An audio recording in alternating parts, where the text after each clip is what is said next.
அப்புறம்னா சூப்பரான வெஜ் குருமா எப்படி செய்யலாம் அப்படின்னு சொல்லிட்டு பார்க்கலாம். அதுக்கு ஒரு குக்கரில் வந்துட்டு கொஞ்சம் எண்ணெய் ஊற்றிட்டு பட்டை லவங்கம் போட்டு ஒரு வெங்காயத்தை வந்து பொடி பொடி கட் பண்ணி வச்சுருக்கேன். அது இது கூட போட்டுட்டு ஒரு கொத்து கருவேப்பிலை, ஒரு தக்காளி வந்து நல்லா கொட்டி கொட்டி கட் பண்ணி அதையும் சேர்த்து இது கூட நல்லா வதக்கிக்கலாம். நல்லா தக்காளி வதங்கட்டும். இப்போ நான் வந்து என்னென்ன கேரட் இருக்குது ஃப்ரிட்ஜில் வந்து பார்த்து வெறும் கேரட் பீன்ஸ் மட்டும் தான் இருந்துச்சு. உங்ககிட்ட இருந்தால் உருளைக்கிழங்கு வைத்து காயும் போட்டுக்கோங்க. நான் கேரட் பீன்ஸ் மட்டும் கூட சேர்த்துருக்கேன். இதுக்கு தேவையான உப்பு, 1 ஸ்பூன் மஞ்சள்தூள், 1/2 ஸ்பூன் மிளகாத்தூள், 1 ஸ்பூன் கரம் மசாலா, 1 ஸ்பூன் மல்லித்தூள் வந்து சேர்த்துருக்கிறேன். சேர்த்துட்டு ஒரு மிக்ஸி ஜாரில் வந்துட்டு நான் என்ன பண்ணியிருக்கேன்னா கொஞ்சம் தேங்காய், கசகசா, சோம்பு, கொஞ்சம் முந்திரி பருப்பு நல்லா பேஸ்ட்டு அரைச்சி இது கூட சேர்த்துக்கலாம்.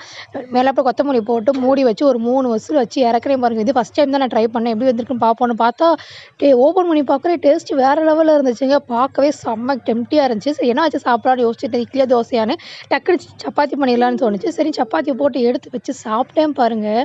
சூப்பராக இருந்துச்சு. கேரட் எல்லாம் வெந்துருந்துச்சு. நான் காரம் கொஞ்சம் கம்மியாக தான் பண்ணேன் பசங்களுக்கு கொடுக்கணுன்றக்காக. நீங்களும் காரம் கொஞ்சம் சேர்த்துக்கலாம். நீங்களும் இதே மாதிரி ட்ரை பண்ணி பாருங்கள். பிடிச்சிருந்தா லைக் பண்ணுங்கள். எப்படி கமெண்ட் பண்ணுங்கள். பாய்.